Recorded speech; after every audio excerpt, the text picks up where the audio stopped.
Takatu tunatoka World Vegetable Center iliyokuwepo Arusha.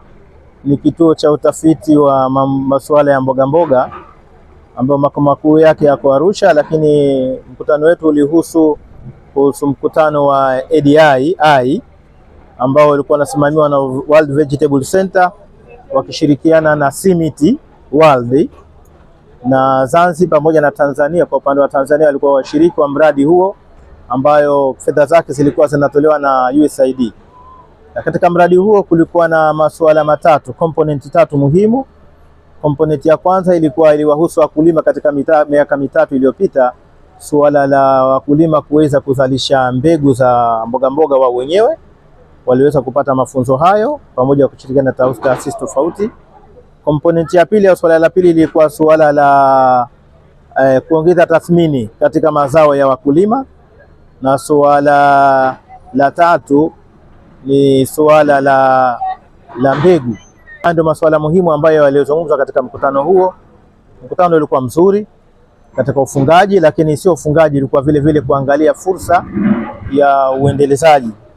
Lakini kitu ambacho muhimu ambacho nimekipenda katika mkutano ule ni kwamba taasisi yangu kwanza Zaliri ilikuwa kinara katika usimamiaji wa ule mradi kwa upande wa Zanzibar.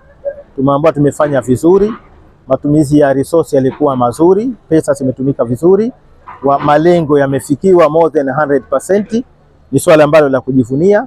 Na kwa upande wa Wizara ya Kilimo vile vile nao wamefanya vizuri, kwa upande hasa katika idara ya kilimo, kwa sababu mradi wenyewe ulihusisha masuala ya utafiti na masuala ya elimu kwa wakulima.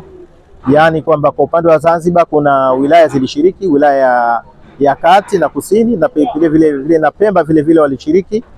Na kwa upande wa Zanzibar, wakulima wa Zanzibar walishiriki nao, baadhi ya wakulima kama 6 walishiriki kutoka Unguja na Pemba katika ufungaji wa mkoa. Kwa hivyo mkutano ulikuwa ni mzuri kwa sababu ulikuwa ushirikishi baina ya taasisi zilizoshiriki pamoja na wakulima ambao walikuwa walengwa.